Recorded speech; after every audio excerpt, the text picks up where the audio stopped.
good evening and welcome to this week's edition of the Pete Mezzetti Show. My guest this evening is Christine Palm, who is running for state representative. Christine, welcome. How are you? Pete, hi, I'm great. Thank you for having me. Thanks for coming down. So tell us a little bit about Christine Palm and why she decided to run for state representative. Well, I live in the beautiful town of Chester. Okay. And I have worked in state government for about 10 years. For the General Assembly, so I was helping them, helping the different legislators form public policy. Okay. And I felt called to do it myself because I think there is a lot of room for improvement, and public policy governs all of our lives, and it's something I'm terribly interested in. And having moved to this beautiful Connecticut River Valley area, I want to work on behalf of the towns in the 36th district. Now, what towns does the 35th district represent? 36. 36. So Chester, yeah. Deep River, okay. Haddam, Essex, and I'm going to name Centerbrook, Iverton, Heganum, Winthrop. I think those communities have tremendous identity, and they should all be included in our what we consider our district. And let's talk about your platform of your campaign. What platform are you running on? I am proudly progressive Democrat. I have been all my life. I stand for the democratic ideals of working families, fair play for women, people of color, LGBTQ rights, the environment, Social Security, all the things that are being imperiled by current federal policies is something I want to fight very hard to retain and enhance. Now, what are your thoughts about what's going on up at the state capitol right now as far as the legislature goes, with what's going on as far as the legislature and the economy of the state of Connecticut? Right. Clearly the big issue is the budget. It's the perennial problem that we've had for a couple of years, and without getting too deep in the weeds about unfunded pension mandates and all that, the problems have extended back decades. They are not new, but everyone is accusing everyone else of quote unquote kicking the can. Right. The fact is, it has been kicked down the proverbial road. But the simple answer is not to cut state employees, cut pensions, cut health care, strip away the social services, blame the unions. There is got to be a way where everybody gives more, and the people who have more give back in a way that right now I don't believe they are doing enough. Now, what do you think some ways of them giving back would be? A more progressive tax structure. In the last decade, 80% of the income growth has gone to the 1%. This is not news. This is happening nationally. Connecticut, the Connecticut I grew up in, and I've lived here all my life, was a wonderful mixture of industry, tourism, insurance, manufacturing, and there was room for everybody to have a living wage. My grandfather was a gauge maker at Pratt & Whitney. Okay. He had a home in West Hartford. He was a union guy. And there was no question that his work had value, that it had worth. But there has been this really negative trend toward blaming the people lower on the rung for the problems. And I am going to put teachers in that pocket. Okay. And so I think the time has come for us to stop blaming civil servants, teachers, police, pensioners, retired people for draining the system, because that simply isn't true. Exactly. And what other issues are important to you during when you're out there meeting with constituents? Well, living in this beautiful environment along the Connecticut River, certainly the environment is very important to me. My Democratic predecessor, Phil Miller, was a wonderful legislator who did enormous good for our area. I hope to continue that. And again, federal policies, the stripping out of the EPA, the things that are happening now, it's not inconceivable that in our lifetime we're going to see effluent and pollution just dumped back into the water. The Connecticut River is the cleanest it's ever been. And I don't want us to slip back and lose those the progress we've made, salmon spawning, all of that wonderful progress that we've had here in Connecticut and nationally is imperiled. So I'd like to fight for environmental resources. Now, as far as far as let's talk about jobs in the state of Connecticut and how important they are, obviously, keeping jobs in the Right. state of Connecticut. Right. One of my big concerns is the plight of our millennials. I have 4 sons who qualify as millennials. Okay. They are hardworking, ethical, well-educated young men who are struggling to get a toehold in a way that my generation had very little trouble getting. And that's about policies. It's not about them. It's about the exorbitant cost of housing. It's about our lack of mass transit. It's about the decline of our inner cities where young people tend to want to live.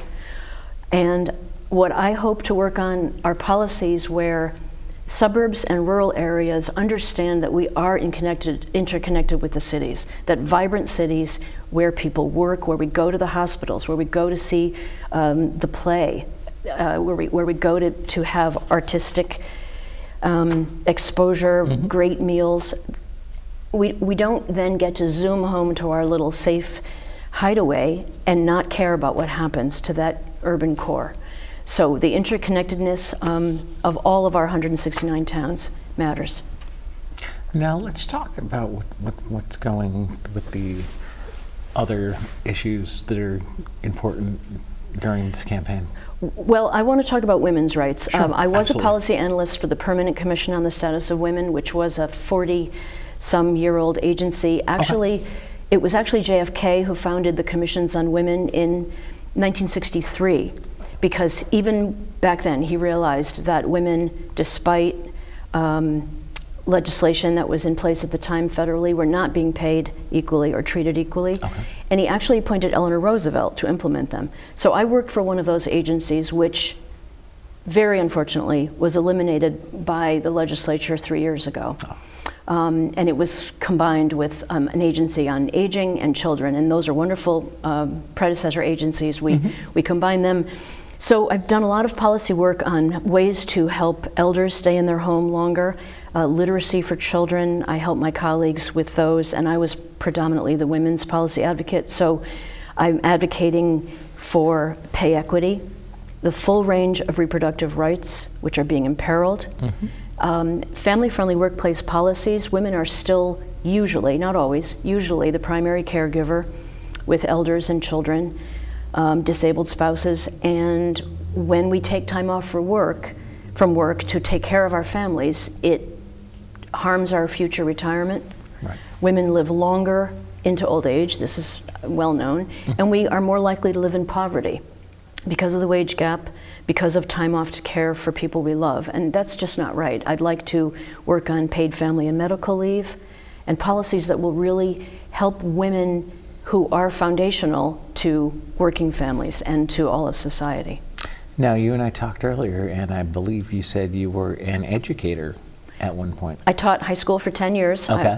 I'm proud to say I love teaching grammar. Okay. A lot of teachers don't love to teach grammar. I did. I taught journalism, film studies, creative writing at the Greater Hartford Academy of the Arts in Hartford. Did you like Loved it? it. Yeah, loved Yeah. it. Love the kids, love my colleagues. It's a great place, and which makes me very opposed to arming teachers. Sort of. I do not believe that educators should be required or expected to shoot intruders. I think that's ludicrous. Right. And why is that? Because they're there to teach, and Right. as we know, as we see over and over again, the mythology of arming people to prevent more mayhem just isn't working. We saw it with the 2 armed guards who didn't rush into the Florida school. Teachers are trained to educate, and there's a part of all teachers that are social workers to help kids in need, but that does not include arms. Okay. Except arms for a hug. Yeah, exactly. Now, have you been out door knocking or campaigning yet? Haven't started door knocking, Okay. because even though it's April, we're in Yeah. blizzard conditions. I've been working hard on qualifying for the Citizens Election Program. Let's talk about it. That is the very enlightened and important public financing program that the legislature put in after the Rowland scandal. It's the clean elections program where big money, doesn't have a role, so that candidates can't get bought off. Gotcha. And in order to qualify to run for state representative, Yeah. you have to meet 2 criteria, both of which I've met. Briefly, you have to get 150 signatures from within your district to show that you're viable, and I got that. And you have to raise $5,100 in donations between $5 and $250, and I did that. So that entitles me to a program that is about $35,000 to help me with my campaign. So that was the first hurdle. I've gotten over that. Had tremendous support, including from some wonderful people I didn't know before I started running, who came out and said, we want a progressive, we want a woman, we'd like to help. Exactly. And what else are you wanting to hear from your constituents? Well, I am making a point of getting out and talking to folks. One of the things I'm very interested in is the problems and the opportunities for small business. Okay. I am a small business owner. I even owned a bowling alley once. And I care deeply about a tax structure and incentives that will help small business. So I'm going to start what I'm calling the Small Business Brain Trust, made up of businesses from my 4 towns, to hear what they would like to see going on at the Capitol. And would you mind sticking around for another segment? I would be delighted. We'll be right back.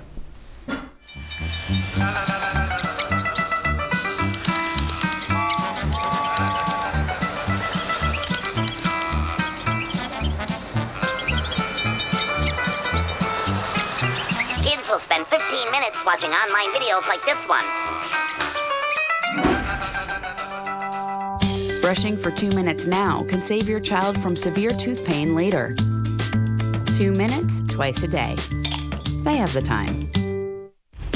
Alvin and the Chipmunks want to remind you, bacteria can hide in food and make you ill. Wow. But you can keep bacteria from ruining your day with 4 simple steps. Clean. I'm waiting for the rinse cycle. Separate. Cook. Fire in the hole! And chill. We chipmunks are notoriously tidy. Check your steps. The road trip to food safety starts at foodsafety.gov.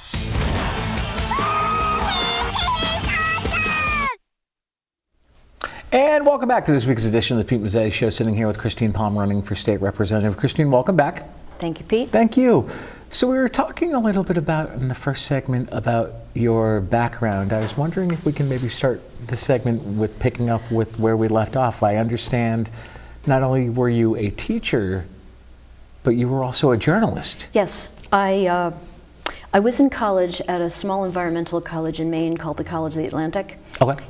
And I came home in the summer and got a job at the Hartford Times, which was then the daily competition to the Current. It was the evening paper.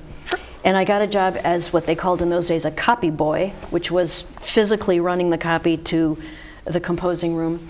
And I loved it. And so for the next 10 years, I was a newspaper reporter for the Hartford Advocate. For the Times, I freelanced, and I had a column in the Hartford Current. You like it? I loved it. I love journalism, and I care very much about it. One of the exciting things that's going on these days is people are really starting to recognize the importance of independent journalists, such as you folks, and local shows that are not under the thumb of Sinclair, and you're to be commended, and I hope we have more independence in our journalists. Thank you. Thank you. So what are some of the other topics that we want to talk about tonight in this segment? Let's talk about working families. Sure. I think they've been sold a bill of goods that the current national administration would help them, and I think are starting to realize that isn't true. No one working full-time should have to rely on government assistance or be concerned about paying basic health care, living expenses, rent, mortgage. And I believe that we need to really help our working families with a higher minimum wage. Right now there's a move toward $15.15. Right. That would certainly be an improvement over what we have. Even that in most of Connecticut is inadequate. When I was with the Women's Commission, we did a study by region, and the actual living wage needed in Connecticut ranges from $17 to $45 in Fairfield County, and it depends on where you are. And so even 15 it's a big improvement, but people are still going to struggle. So Okay. higher minimum wage is an absolute. And we talked earlier a little bit about paid family leave, which is good for business. Right. We hear a myth all the time that businesses can't afford it. It has been shown over and over again to increase employee loyalty, cut down on turnover. You don't have to train new people, which is a huge expense for business. So I think that those sorts of policies really help families, and people want to stay in this state. They want their kids to stay if they choose to do so. So we have to do something about making it more affordable for hardworking families. Exactly. And what about what's going on with the education system in the state of Connecticut? Well, one of the things that frustrates me is an awful lot of people in Connecticut are down on Connecticut at the moment. We still have one of the best quality of lives, if that's the plural, in the country. Our schools are a huge part of that. The schools in this area in particular are excellent. We should not take that for granted. And what we've seen is a slow ebbing away of the humanities, the stripping out of arts, of music, of culture. This is an area deeply steeped in culture. You know, from Gillette Castle and the steam train, we have this wonderful heritage. Our schools reflect that. There's always been an emphasis on a real philosophical and deep and broad approach to learning in Connecticut, from which I benefited, and I want to see us enhance that for kids. So good schools are just foundational. I'm going to say, especially in this area, let's talk about the rich in cultural history that this area has to offer. Well, I love local history. One of the first things I did when we moved down here is I started researching the local lore, and I learned about the Wangunk Indians. Some people call them Wangump. And I was amazed and delighted to learn that they were among the last Native American tribe to war with the white people. They lived in harmony much, much longer than most Native Americans and white settlers were managing to do. And that was when that area where I live now was called Pataconk. And there's a deep reverence for the land, and that is very compelling to me, and I want us to be able to strengthen some of these historic homes that are imperiled, and make sure that the things that we take for granted are preserved. My mother and I used to take my kids when they were little on the Essex steam train. Oh, absolutely. And I remember that profoundly. I want to make sure that we retain those wonderful cultural assets and enhance them and grow them. And I'm going to throw farmland into that too. Okay. We have such an astonishing array of young farmers who are really honoring the land and being very good stewards. I'd love to do some sort of cooperative incentive for them. For example, the farmers market. Yep. We should allow families to use food stamps at those farmers markets.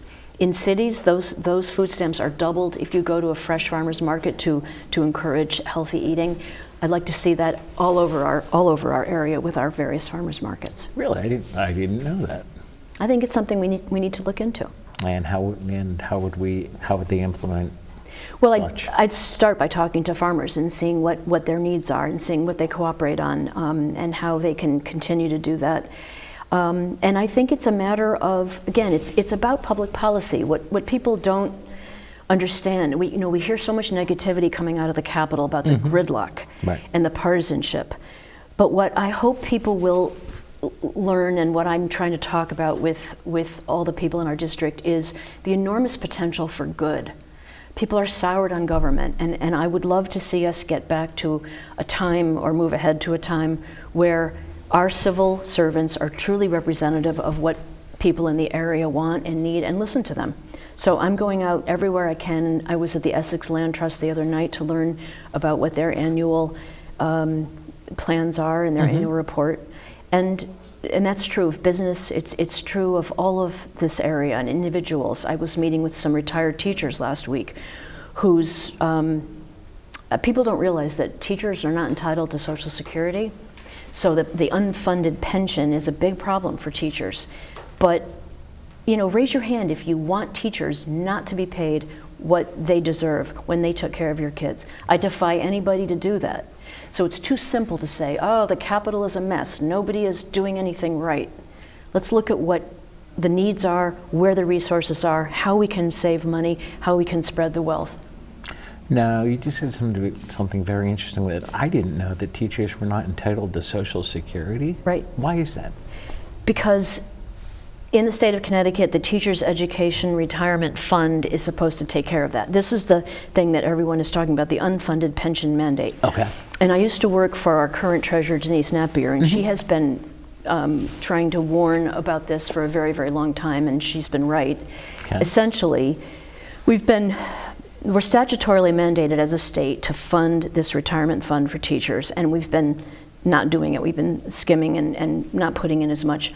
So the fear is, what happens to these teachers when they need to retire? That money needs to be there to take care of them. It was a good faith effort, they paid into it. And I get very upset when I hear about entitlements, that Social Security is an entitlement. It's not. People pay into it. Right. It's their money, and they deserve to get it back in their old age. Exactly. Can you tell I get a little head up about these issues? I was going to say. I feel very passionately about it. I do. Now, how should we, I guess, how would you fix that problem? Well, I don't know yet. If I had the magic ball, I would. But you start by listening to the people who are in the trenches. Right. You don't dictate by fiat. No. You don't cut from the neediest, which has been happening more and more. Mm-hmm. People's eyes glaze over when you talk about public policy and think tanks, but it's important to listen to experts and not to be knee-jerk. And I think bipartisanship is the ideal goal, but if there is gridlock and there is no motion, I believe in voting your conscience, voting for what your constituents need and believe in, and I'm prepared to do that. And obviously, one thing you and I haven't talked about yet is, and you showed this to me earlier today, you got an endorsement from a mutual friend of mine. Yes. Congressman Joe Courtney, yes, who is an extremely smart, effective, wonderful congressman. Right. We call him Landslide Joe because he won by something like 97 votes, but he has proven to be enormously well respected throughout his very large district. Oh, yeah. He happens to be an old family friend. His mother and my mother were very, very close, and we were thrown together as kids a lot. And I respect him enormously, and he did come out and support my candidacy very boldly, and I'm very grateful. He's a great person. He's a great guy. He's a frequent on with me, so it's very... Well, good for you that you can keep up with him, because he's a very deep thinker. Definitely. In the little bit of time left, what else would we like to talk about? I would just like to leave your viewers with a sense of hope and optimism. There is so much negativity about the other. We are our brother and sister's keeper. I firmly believe that.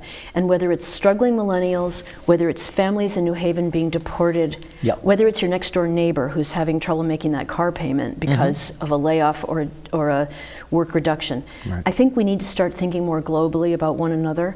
And therein lies the solution to the state's problem, is to think of our 169 towns as one state.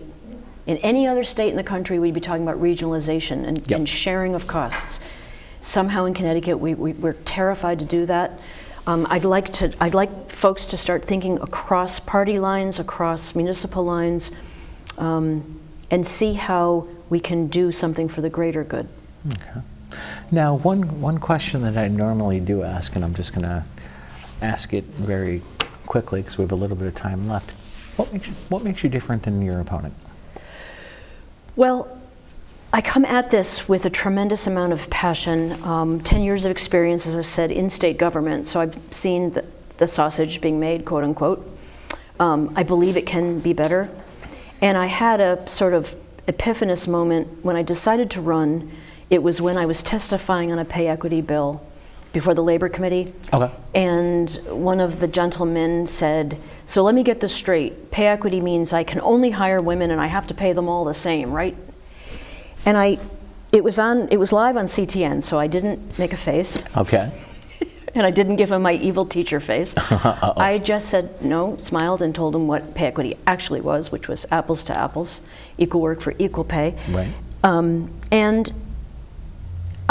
So I come at this with a ferocious desire to change what is wrong, and an equally ferocious optimism that we can do it together. I have experience, I have passion. This is a time in my life. I have an extremely supportive husband who believes in what I'm trying to accomplish, and I come at it with a lot of broad and deep ideas based on a lifetime of experience. And we've got a little bit more time left, so if people want more information on you and on the campaign, where can they go? I do have a website. Excellent. Thank you for asking. Yes. www.palmforstaterepresentative.net. Okay. And what types of information can they find on the website? What I stand for, what I believe in, how they can help if they choose to volunteer, Okay. and some of my policy initiatives. And mostly I'd like to hear from folks so that I can learn more about what they want and what they're concerned with. What in the area and the district, what are some of the concerns that you're hoping to hear about? Everything ranging from the preservation of historic homes, to how to fix the swing bridge, to how to incentivize businesses, how to protect the environment. And the other thing is that even though it is an area of, in some cases, extreme privilege, people are aware that not everyone among us is privileged. There is rural poverty in our area. There's, out of my district, but in Old Lyme, there is a church that has just taken in a family that was being deported. So there are pockets of tremendous wealth and poverty, but we are in this together. And I believe people know that. They're starting to really fear for our democracy and pull together to resist what's going on, and there's tremendous energy in that. Christine Palm, I want to thank you for coming Thank down. you, We'll Pete. see you again soon. All right, all the best to you. You too. On behalf of Christine Palm, I'm Pete Mezzetti. Thanks, good night, and we'll see you next time.